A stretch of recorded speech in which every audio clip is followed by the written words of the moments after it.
Olá, começando agora mais um Frente a Frente. Hoje, aqui comigo, o deputado Gilvan Barros Filho, ele que é líder do PSD na Assembleia Legislativa e integrante da Frente Parlamentar em Defesa do Comércio.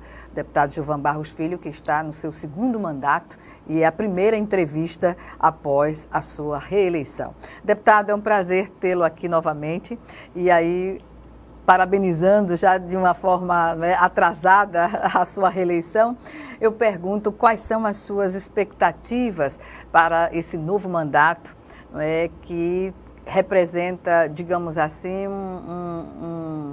parte de uma renovação que já aconteceu durante o seu primeiro mandato. Na sua eleição, a Assembleia já tinha uma renovação de 40% naquele momento e agora, nessa legislatura, mais 40%. Ou seja, a gente já vê que há uma oxigenação e isso não quer dizer que os deputados que estão aqui já há algum tempo também não estejam incluídos nessa renovação, porque o contraditório e a experiência junto com as pessoas que estão chegando, isso dá um resultado muito produtivo na casa. O que dizer desse momento?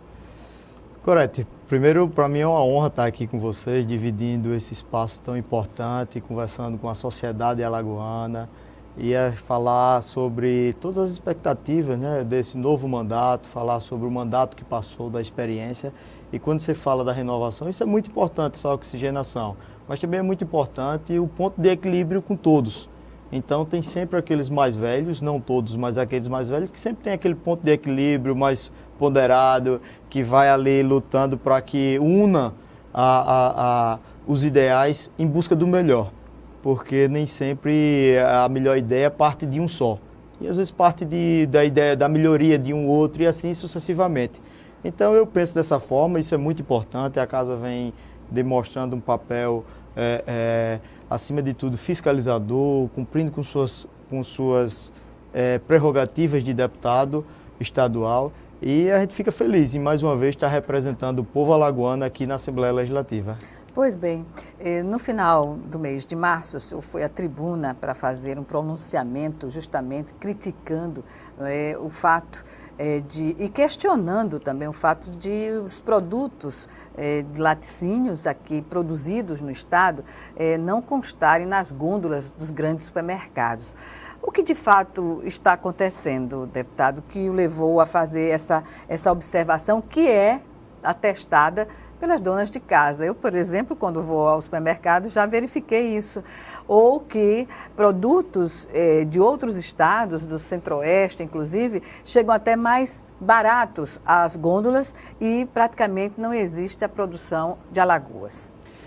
Agora, isso é uma preocupação que eu tive desde o meu primeiro mandato, quando a gente integrou a Frente Parlamentar em Defesa do Comércio. Eu, como produtor rural, como homem do campo, fico também preocupado com o comércio que vem, que a matéria-prima sai do campo, e a gente verificando, ouvindo primeiramente a sociedade, que isso foi um ponto importante, foram amigos que me chegaram a tudo isso, me relatando, principalmente o pessoal do leite, e eles, quando relataram, a gente constatou isso daí, a gente foi em busca desse questionamento: por quê? Será que a tributação está maior? Será que não está dando incentivo a empresas que vêm de fora? Porque quando se fala de uma empresa que vem de fora, com todo o custo de logística para chegar até o estado de Alagoas e consegue vender mais barato, algum erro está tendo. Alguma coisa estranha acontece, né? Então, assim, no meu primeiro mandato, eu sempre fiz questão de levantar aqui aquelas operações que houveram com os laticínios, onde chegavam lá e prendiam o produtor, A produção clandestina, né? Mas, na verdade, não era nem isso. Era aquele pessoal que, antigamente, alguns, e sempre foi assim, uma certa cultura de ter a produção do suíno de acordo com o soro, e aí, com o tempo, eles foram fiscalizados. Eles foram fiscalizando e acabou que pedindo para acabar. E um dos fatos de um produtor de Major Isidoro, ele tinha um restante de produção e estava terminando de liquidar a sua produção de suíno, essas coisas, e foram lá, pediram para ele fazer um depoimento na delegacia, e quando foi de repente, deram voz de prisão a ele. Então isso, assim, me deixou bastante chateado. Eu já vinha fazendo esse questionamento com esse setor, defendendo esse setor que é muito importante, pois ele gera emprego lá no interior, fica o emprego e as rendas diretas e indiretas ficam lá no interior, e isso é muito importante. A gente não pode só apoiar os empregos que são gerados naquelas regiões centrais, como Maceió, Arapiraca, esses municípios maiores, mas nós precisamos sim defender todo e qualquer emprego, principalmente nos interiores e nos municípios. Então, foi por isso que a gente fez essa defesa nesse momento, dando continuidade às defesas do meu primeiro mandato, e a gente vem atento a todas essas questões para que a gente possa dar um passo significativo, para que a gente possa apoiar quem gera emprego no nosso estado. Pois bem, essa questão vai ser alvo, o senhor me dizia anteriormente, pode ser alvo de uma audiência pública aqui na Assembleia? Sim. Ou de uma sessão especial? Isso. Eu estou esperando sair as comissões permanentes da Casa, e a partir daí eu vou solicitar da Comissão de Agricultura que a gente possa discutir isso daí. Isso será uma pauta, sim. Já posso te adiantar que isso será uma pauta como outras que eu já tenho em mente. Já tenho conversado com colegas que têm pretensão de participar dessa comissão, para que a gente possa discutir, de fato, o que está ocorrendo e que a gente possa contribuir com o governo do estado para que ele possa fazer um trabalho mais efetivo, que na ponta, lá no município, lá naquele produtor, no empresário que trabalha com a matéria-prima que vem do campo, possa trabalhar de uma forma mais fortalecida.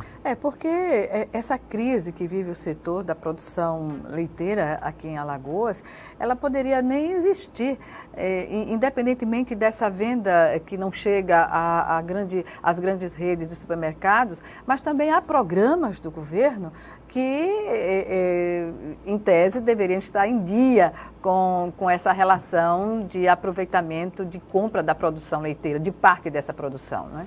Isso, é uma compra importante, mas eu penso o seguinte, que a parte mais importante é o setor ser independente de governo. A autonomia dele. Porque quando se gera emprego, por exemplo, o emprego público é importante, porque dali pode se derivar outros. Mas quando se gera emprego dando independência à iniciativa privada, e o produtor rural parte disso daí, eu pelo menos penso dessa forma, que ele é um empresário, só que vem do campo, então ele dá independência à geração de emprego ser mais fortalecida naquele município.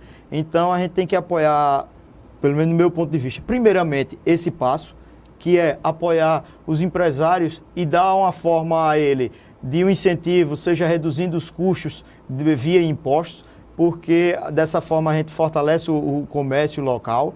A gente sabe que o Alagoas passa por crises hídricas em alguns anos passados aí, que vem prejudicando já esses produtores, mas quanto a isso a gente só cabe a rezar para São Pedro, mas aqui na terra a gente pode sim trabalhar de uma forma que fortaleça eles. Pois é, porque quando eu me referi a programas, que há programas relacionados, por exemplo, à merenda escolar, né?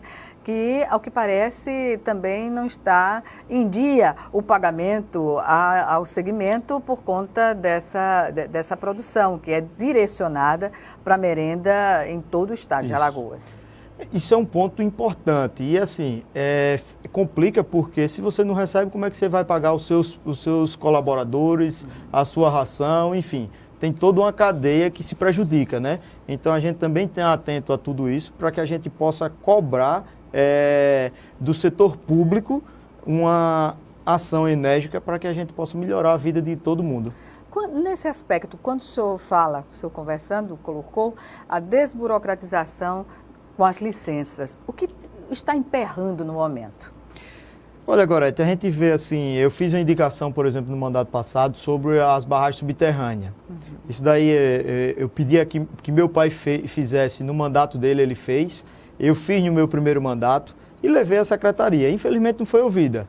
E aí, não, porque não dá certo. E no decorrer das nossas andanças pelo interior, eu conheço um senhor lá em São José da Tapera que trabalha e tem uma forma, trabalha e gera, salvo engano, são 12 empregos diretos lá.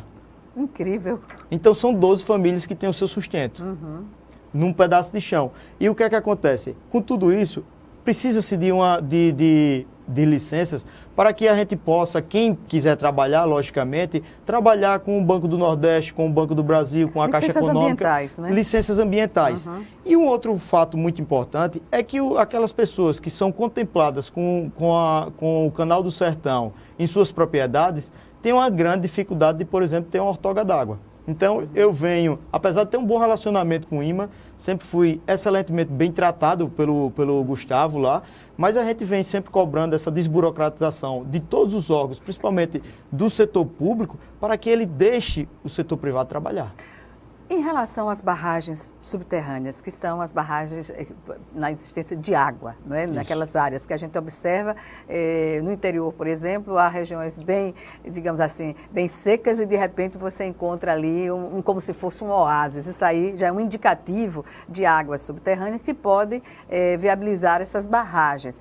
Mas como fazer? Não seria oportuno também que essas barragens elas fossem ampliadas, não é? Para mais, digamos assim, para o atendimento de mais pessoas e não de famílias individualizadas? Olha, essa barragem que eu citei foi privada, foi feita privada, não pelo setor público. Eu, quando citei e pedi para que fizesse parte de um programa de governo, eu apenas sugeri, e o mérito seria do próprio governo, da própria secretaria, mas enfim, não foi ouvida. Quando eu falei, é porque o custo da barragem subterrânea é bem menor, a funcionalidade dela é ainda melhor, porque a gente ela vai armazenar água subterrânea pelo subsolo, e o que é que acontece? Ela não vai ter a evaporação, então isso vai melhorar para que o armazenamento de água seja ainda melhor e seja mais contínuo. Então, foi com essa intenção que a gente veio fazendo e queria muito que o governo do estado, assim como está fazendo tantas estradas, que é tão importante, mas que também olhasse para esse sentido, principalmente para a agricultura familiar. E por falar em estradas, o senhor é autor de algumas indicações nessa área, né? Eu vi aqui, já solicitou ao DER, o Departamento de Estradas de Rodagem, aqui de Alagoas, a recuperação de uma rodovia L115, lá no trecho de Olho d'Água Grande, e a rodovia BR-101. O que significa esse melhoramento, essa recuperação naquela região? Olha, Gorete, essa região lá, Olho d'Água Grande, era uma cidade que não tinha fluxo de carro, então o comércio, naturalmente, é um município que depende muito da prefeitura, do setor público. E, por coincidência ou não, passa por dificuldades. E quando se inaugurar essa rodovia, o que é que vai acontecer? Que, inclusive, será inaugurada logo, que já está terminada, ela vai dar um movimento àquela região ali muito importante, porque aquelas pessoas que trafegam pela BR-101, que vai em direção ao sertão alagoano, que vai em direção à Bahia, por exemplo, ele vai poder encurtar o caminho, ao invés de ir para São Sebastião, Arapiraca, ele vai passar ali por Olho d'Água Grande, Campo Grande, saindo em Giral, e tem uma pista que o governador Renan Filho também fez para a gente, que é ligando a AL até o povoado de Canaficho do Cipriano, que é um distrito extremamente importante lá do nosso município, e eu pedi também de Canaficho do Cipriano a Folha Miúda, que é um outro distrito muito importante em Craíbas. Quando terminar de fazer essa ligação, eles vão encurtar cerca de 40 quilômetros, encurtando o seu tempo, melhorando o fluxo na passagem em Arapiraca, ou seja, vai melhorar para quem trafega e para aqueles que moram em Arapiraca, vai dar desenvolvimento a outras regiões e, dessa forma, melhorar a geração de emprego nos municípios, como falo. Eu gosto muito de defender os municípios, não sei se pela criação, de ser municipalista, de defender tanto os municípios, porque sei que quando se gera emprego lá na ponta, lá no município, ele contribui com a economia do estado de Alagoas e contribui também com a economia local. Local e evita o êxodo, não é? Isso. Deputado, nós vamos chamar agora o nosso primeiro intervalo e já o Frente a Frente está de volta.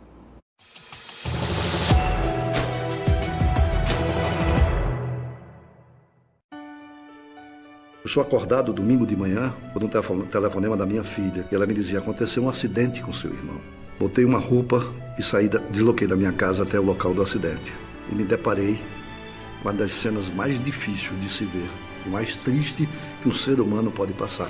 O automóvel do meu irmão completamente destruído, ele ainda dentro do automóvel, já morto, provocado em um acidente de trânsito de uma forma violenta e irresponsável. Muitas vezes nós gostamos de usar o WhatsApp, o Facebook, não passe em rua tal. E isso pode colaborar para que ocorra vários outros acidentes. A lei seca não veio para condenar ninguém. A lei seca veio para salvar vidas. Por isso, muito cuidado, por favor, quando a gente tenta proteger quem está cometendo o crime. Porque pode ser seu filho, como foi meu irmão, que seja assassinado. Lei seca. Quando a gente para você, mais vidas seguem em frente.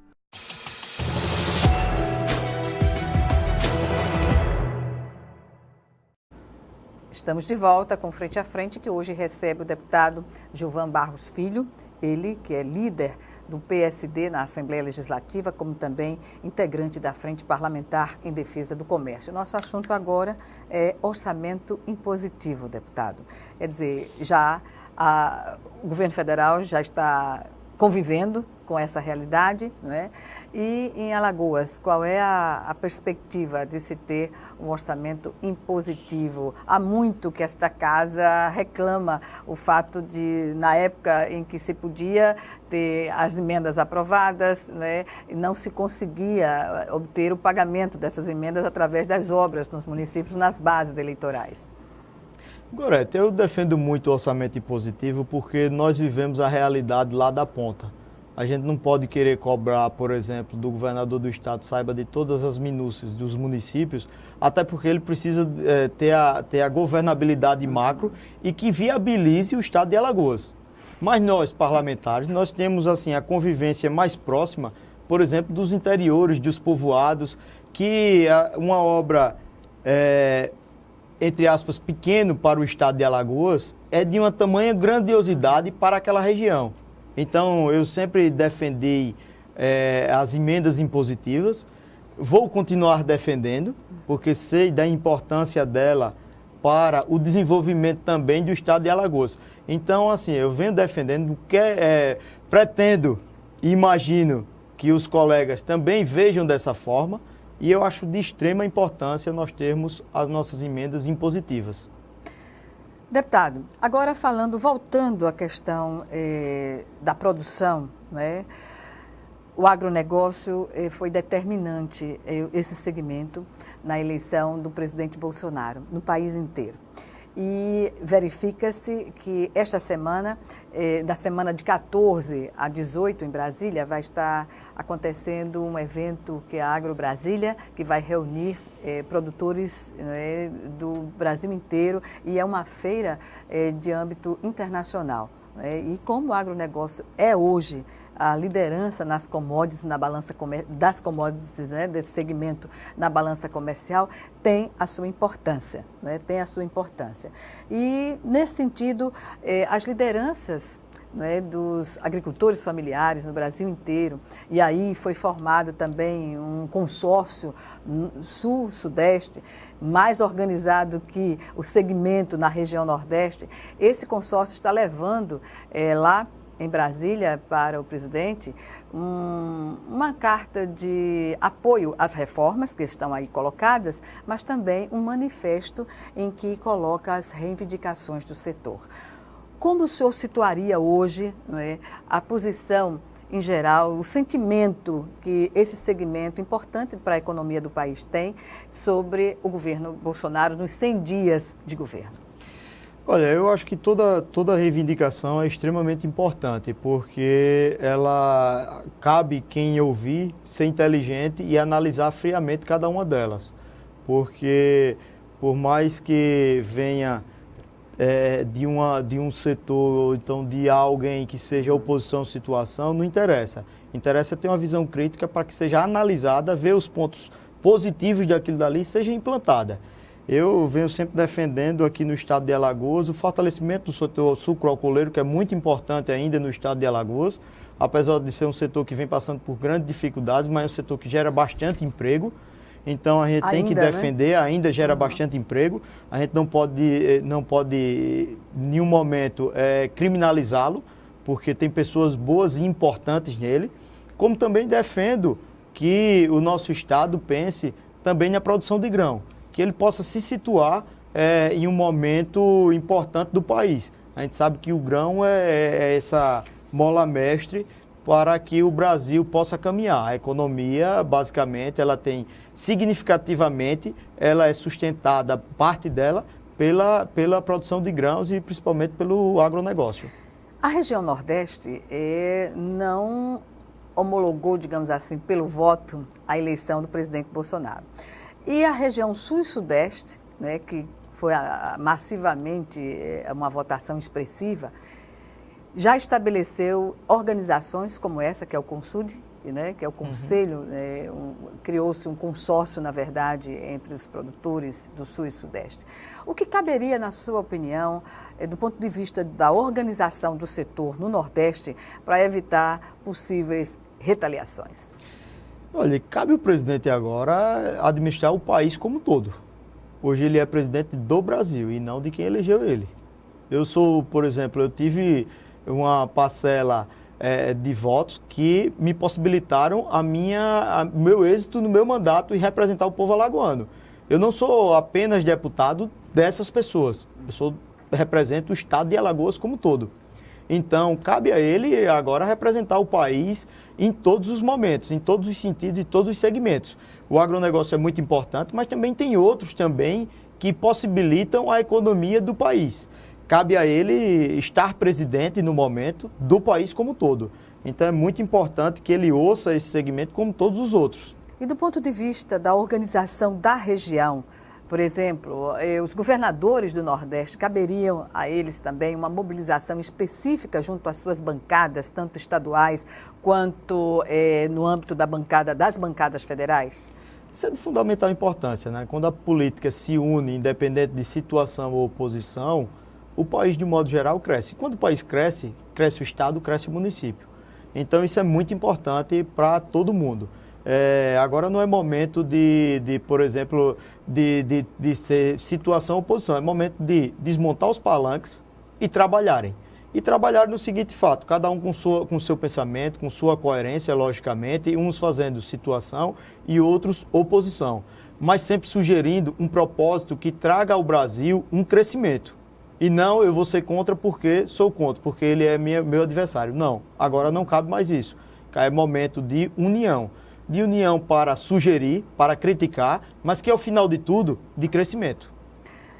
Nesse aspecto das reformas que estão colocadas, para o segmento, o que o senhor considera mais importante? A reforma da Previdência foi colocada pelo ministro da Economia como a saída para os problemas do setor, inclusive para o investimento estrangeiro aqui no país. E há outras reformas em curso, que são a reforma tributária, como também a questão da segurança pública.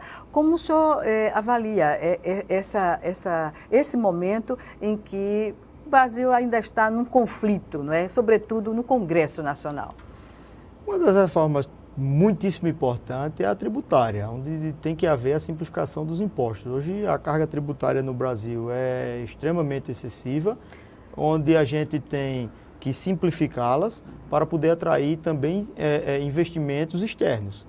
Então isso é muito importante porque com a vinda de multinacionais, de empresas internacionais, de capital externo para o Brasil, cresce o Brasil. E de certa forma, ele, com o decorrer do tempo, ele vai mostrar que é forte por natureza, que o Brasil tem essa característica, pelo seu povo, e vamos ser, sim, importante mundialmente.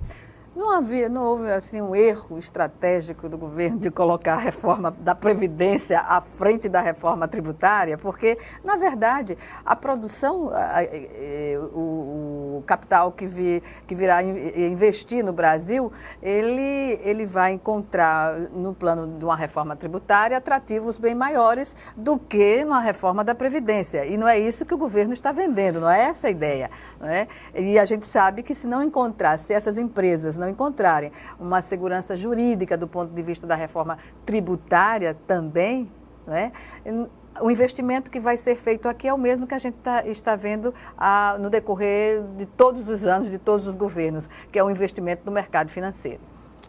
Olha, Gorete, essa questão da importância de cada uma delas, eu vejo da simplificação da questão tributária, porque a gente convive, porque isso afeta desde os grandes empresários, como também os pequenos. É linear, não é? Isso daí é uma que afeta todos, de um modo geral. Toda a cadeia produtiva. Toda a cadeia produtiva. A questão previdenciária, eu fico um pouco fora disso, porque realmente não entendo. Temos questões também extremamente importantes para se discutir no Estado. Assim, é uma questão de uma esfera nacional, porque são os deputados federais, senadores, que irão definir o que será feito e o que será do futuro da Previdência do país. De certa forma, aí a responsabilidade ainda maior são deles, porque precisa pensar o Brasil como um todo, precisa sugerir ao ministro da Economia, que vem assim como um super-ministro do Bolsonaro, do presidente Bolsonaro, melhorias visando principalmente a realidade de cada estado. Nós não podemos ser comparados, por exemplo, como os estados do Sul e Sudeste. O Nordeste em si tem as características locais. Suas dificuldades. Suas dificuldades, tanto que defendi no Pacto Federativo aqui no meu primeiro mandato, uma certa independência para o legislativo estadual, para que a gente possa legislar com matérias concorrentes, porque nós ficamos à mercê de matérias que são discutidas nacionalmente. Nós do Nordeste não levamos vantagem porque somos menos populosos e assim tem bem mais representantes de outras regiões. Então desigual, não é? Não isso, a luta é desigual e acaba a gente, de certa forma, sendo prejudicado. Levantei essa bandeira junto com a UNALI nas assembleias dos estados. Aqui eu trouxe para a Assembleia Legislativa, nós aprovamos em tempo hábil, os deputados estaduais de Alagoas aprovaram em tempo hábil para que fosse mandada essa matéria para o Congresso Nacional e tivesse um rito diferenciado, porém, infelizmente, não foram votados em 14 assembleias. Então, com isso, não conseguiu entrar nesse rito diferente lá no Congresso Nacional. Faltou interlocução das bancadas nos estados, com as bancadas federais, com as bancadas estaduais, e há uma carência dessa interlocução maior na sua avaliação ou não? Primeiramente, nós tínhamos que se fortalecer internamente, cada assembleia se fortalecer, para daí então a gente começar com essa conversa que não é fácil, nós já estamos em desvantagem. Como é que a gente vai pedir para que você me dê autonomia e tire a autonomia deles e vão ser concordados assim, tão bondosamente? Tem menos peso do que... Justo. Então, o que é que acontece? Não será uma briga fácil, mas uma briga necessária e importante para cada município e para cada estado. Para, digamos assim, corrigir as injustiças, né? Isso. Então, são matérias importantes, mas que a gente tem que arregaçar as mangas e ir em busca. Existe também a UNALI, que nos representa nacionalmente, que é muito importante. A União Nacional dos Legislativos. E legisladores, que é muito importante para que a gente possa se fortalecer e fortalecer também o mandato do deputado estadual, independente de quem esteja representando. Nós temos que sempre contribuir e deixar que essa contribuição sirva, além do nosso mandato, para os mandatos que vêm também. Bem, vamos chamar agora o nosso segundo e último intervalo. Já já, o Frente a Frente está de volta.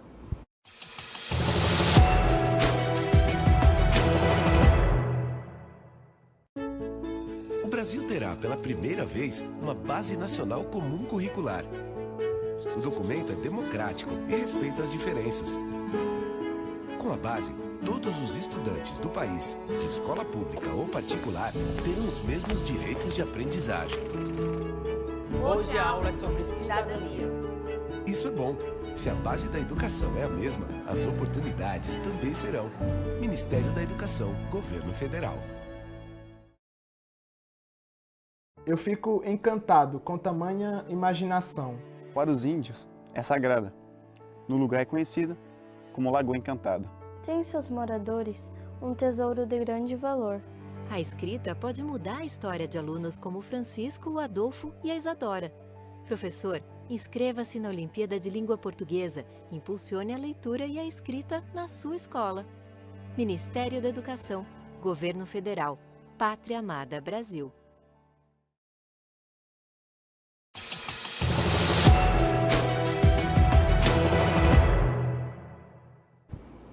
Estamos de volta para o último bloco do Frente a Frente, que hoje recebe o deputado Gilvan Barros Filho, do PSD, ele que é líder do partido na Assembleia Legislativa, como também integrante da Frente Parlamentar em Defesa do Comércio. Deputado, falemos agora sobre a ação parlamentar. Eu anotei aqui que no seu mandato passado, o senhor aprovou aqui um projeto de lei que pedia a instalação de pontos sonoros adaptados, né, no interior dos ônibus para embarque, para orientar as pessoas com deficiência visual nas paradas de embarque e desembarque. Esse projeto ele foi aprovado aqui na Assembleia Legislativa.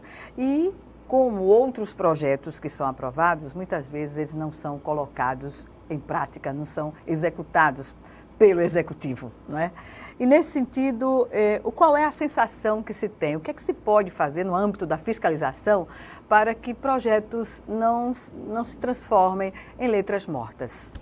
Gorete, quando eu analisei esse projeto que já foi aprovado em outros estados, eu tive a preocupação de não colocar tantas limitações nem burocratizar de uma forma que os transportes coletivos venham a ficar inviáveis. Porque quando se fala em ponto sonoro, pode ser também um pendrive, uma gravação simples, onde mostra o roteiro que vai passar aquele transporte. Eu tive essa preocupação, coloquei um tempo bem assim, flexível para se moldar tudo isso e inclusive fui questionado, mas não vai onerar bastante os transportes? A grande maioria dos transportes, ele tem um som. Então ali com a gravação simples e um pendrive você pode fazer tudo aquilo. Você com a vinheta que não custa tão caro e hoje com a tecnologia você pode fazer até com o seu próprio celular, você pode fazer isso de forma contínua. Os metrôs já existem, né? Não incomoda em nada. Isso daí vai possibilitar aqueles deficientes visuais que possam pegar o transporte com mais facilidade. Se situar, não é? Que pode se situar, que pode estar inserido com mais facilidade na sociedade.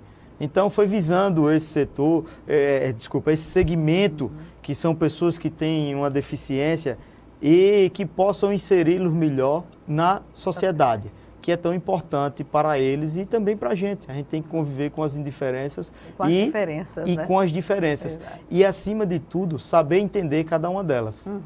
Pois é, e nesse caso de não ver, por exemplo, uma luta, uma aprovação e muitas vezes o projeto, quando se transforma em lei, ele já não se executa. Nós ficamos tristes, né? Porque quando a gente vê, a gente faz com todo o carinho, com muita atenção, visando. A gente não fez um toque de caixa, pegou, copiou e colou. A gente deixou em aberto essas questões, deixamos flexíveis a questão do tempo para que se possam ver alternativa. A que eu citei aqui é uma alternativa, não é a lei que está dizendo isso, é uma alternativa que pode ser atendida à lei. E assim, eu como falo sempre na desburocratização, eu não podia, de forma alguma, engessar o setor, né? Então, fiz isso com muito cuidado. A gente fica chateado e, por outro lado, às vezes a gente vê, por exemplo, a atuação da própria ASAL, que fica fazendo trânsito nas rodovias para tentar multar alguém.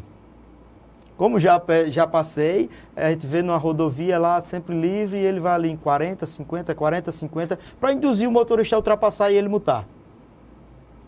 Infelizmente é uma realidade. Aí a gente vê alguns, claro, não posso, de certa forma, nivelar, e a gente, cadê eles fiscalizando um ponto tão importante? Mas, primeiramente, eles têm por obrigação fazer um trabalho educativo.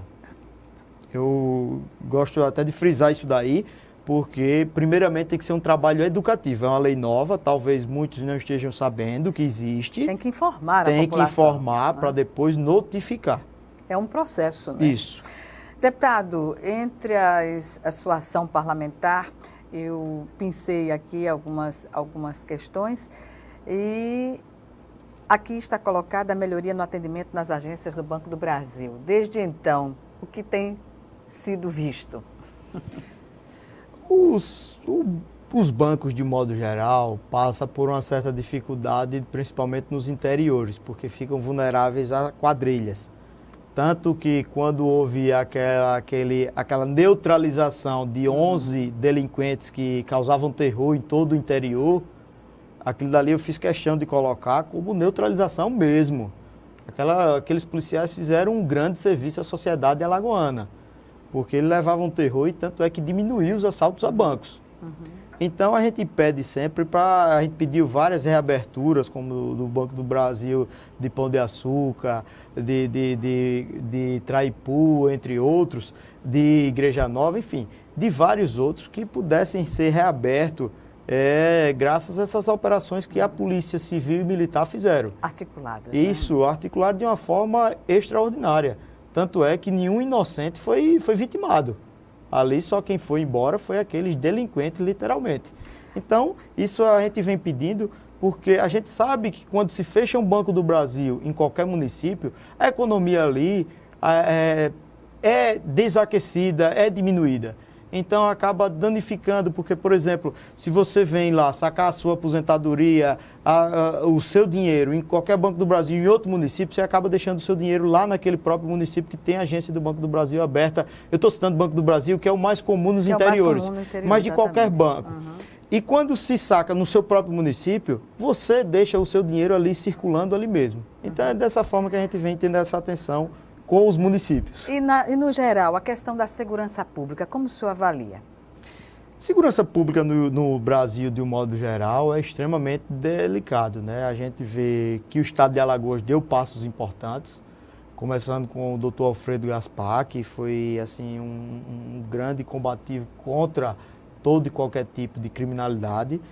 Posteriormente, pelo coronel Lima Júnior, que vem fazendo um trabalho muito importante, o comandante Marcos Sampaio, o delegado-geral, Dr. Paulo Cerqueira, eles se uniram e conseguiram fazer com que a segurança fosse vista de uma forma melhor no estado de Alagoas, dando uma sensação de paz. Porém, a gente sabe que não é um assunto fácil de se resolver, não é um assunto assim que se resolve da noite para o dia, porque a modernização dessas quadrilhas, ela vem de uma forma assim acelerada. Eles sempre estão se modernizando, estão sempre se equipando de armamentos pesados, e isso dificulta assim, a atuação da polícia. E dificulta ainda mais também porque o básico, que é o efetivo, está aquém da necessidade dos municípios, sem falar em outras áreas, como delegados que acumulam 2, 3 delegacias, fóruns nos municípios também. Enfim, há uma carência da presença do agente público nos municípios, sobretudo na área de segurança, não? Isso é um ponto que assim está sendo, de certa forma, amenizado com a convocação dos concursos da Polícia Militar, mas isso é uma questão também do fechamento das fronteiras, é uma questão que engloba nacionalmente. Por exemplo, o fechamento das fronteiras é um assunto de pauta nacional. Isso envolve o governo federal. Isso tem que ser feito de uma forma enérgica, que dificulte a entrada da droga aqui no nosso estado, e em qualquer estado brasileiro, que possa diminuir o fluxo desses delinquentes. E, infelizmente, o Brasil vem de uma forma tão vulnerável que acaba atraindo aqueles jovens. E é uma coisa que isso parte da educação. Para se fazer um trabalho a longo prazo, tem que ser feito primeiramente nas escolas, com a educação escolar, dentro dos próprios lares, para que mostrem que o mundo do crime não é só aquele mar de glória que eles vendem para aqueles inocentes, para que não capture esses inocentes para o seu mundo da droga e acaba gerando mais roubo, gerando mais insegurança, enfim, traz um trabalho drástico ao nosso município, e o nosso estado, e principalmente um estado como Alagoas, que ele também tem uma grande economia vindo do turismo. O turismo no nosso estado é extremamente importante para o crescimento, para o desenvolvimento, e a gente pode levar esse desenvolvimento em todas as partes. De ponta a ponta do estado. De ponta a ponta do estado. Vem do litoral, vem pelo sertão, com sua cultura, com o Rio São Francisco, vem das suas lagoas, dos seus rios, enfim. A gente é abençoado por Deus nesse sentido. E a questão da segurança pública impacta sim, porque a gente não pode, de certa forma, deixar que turista venha para cá e passe por qualquer constrangimento. Porque primeiro, para ser bom para o turismo, o Estado tem que ser bom para os seus, né? E isso é uma sequência, né? Porque se eles assaltam os alagoanos, consequentemente vão assaltar quem estiver aqui no Estado. Mas assim, o trabalho eu julgo positivamente, porém não é uma matéria fácil. Eu entendo que não é uma matéria simples de se discutir, tem que ser discutida bem a fundo. A gente sabe que esses agentes públicos e da segurança pública sofrem ameaça de todos os lados. Eu tive com o secretário Coronel Lima Júnior e ele brincando, ele disse numa certa frase que é unanimidade, ele é ameaçado pelos dois segmentos, PCC e Comando Vermelho. Imagine como não é a vida dele e da família dele. Verdade. Então, eles fazem um trabalho extremamente importante, são sensíveis à opinião pública, mesmo vindo do segmento militar, mas eles são sensíveis e são enérgicos quando precisam. Então, eu sempre digo que eles fazem um trabalho muitíssimo importante e que merece os meus parabéns, pelo menos do meu pensamento. No campo social, como o senhor avalia hoje a política social do governo em Alagoas?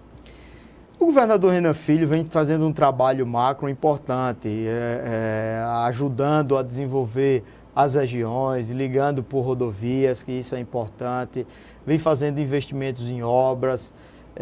Agora, tem alguns segmentos que precisa ser olhado com mais cuidado. Por exemplo, a agricultura familiar, o comércio nos interiores, precisam ser fortalecidos de mais alguma forma. Claro. Por exemplo, qual seria a sugestão? A gente vê a questão principal é a desburocratização, a desengessar o empresário, seja ele do segmento comercial ou rural. Nós não podemos deixar que essa política está atrelada a uma política nacional, muitas vezes, mas o Estado tem autonomia para criar também condições atrativas, né, para os produtores, como também para o comércio e todos os segmentos na economia. Mas eu trato assim, nem todos vêm a burocratização vem da parte da esfera nacional, e sim, algumas vezes, do próprio município, como também do governo do Estado. Nós não, diante de tanta crise como vivemos, nós não podemos deixar que um empresário tente abrir um comércio e seja tão burocrático que ele impossibilite a abertura dele. Ele, no momento ali, a primeira coisa que ele começa gerando é o emprego da própria família. E, posteriormente, a cada emprego que ele for gerando é mais um, que ajuda a economia do Estado de Alagoas. Unificar essas tributações no âmbito dos municípios, como também no âmbito do Estado, né? Para que não haja, digamos assim, essa disputa que muitas vezes pode não ser algo bom para o comércio ou para a indústria. Até agilizar a emissão do CNPJ, que é o primeiro passo para que você abra uma empresa. E há dificuldades hoje nesse sentido? Há uma certa morosidade, um tempo que deve existir. Mas, por exemplo, a gente viu São Paulo trabalhando com tudo isso e dando assim, um exemplo, que é se abrir uma empresa em tão pouco tempo. Então, tem que ser copiada as ações importantes, as boas práticas em todo o país, seja de onde for. A gente tem que adequar para a nossa realidade. E isso vai ajudar, sim, o Estado a gerar emprego, desenvolver e aquecer a economia nos municípios e no Estado. Pois bem, deputado, eu lamento informá-lo que estamos no minuto final da nossa entrevista, infelizmente, né? E quais são as suas considerações finais? Eu primeiro quero agradecer a vocês a oportunidade que me dão para discutir temas tão importantes para o desenvolvimento do nosso Estado, dizer que estou à disposição do povo alagoano para ouvi-los e sempre poder contribuir aqui na Assembleia Legislativa e que pedindo a Deus muita sabedoria, discernimento para que eu possa fazer um bom mandato que possa contribuir com o Estado de Alagoas, que é o Estado que eu tanto amo. Obrigado, que nós todos amamos, né, deputado? Verdade. Obrigada mais uma vez e até uma próxima oportunidade. Obrigado. Obrigada a você também que nos assistiu e até o nosso próximo encontro aqui, frente a frente.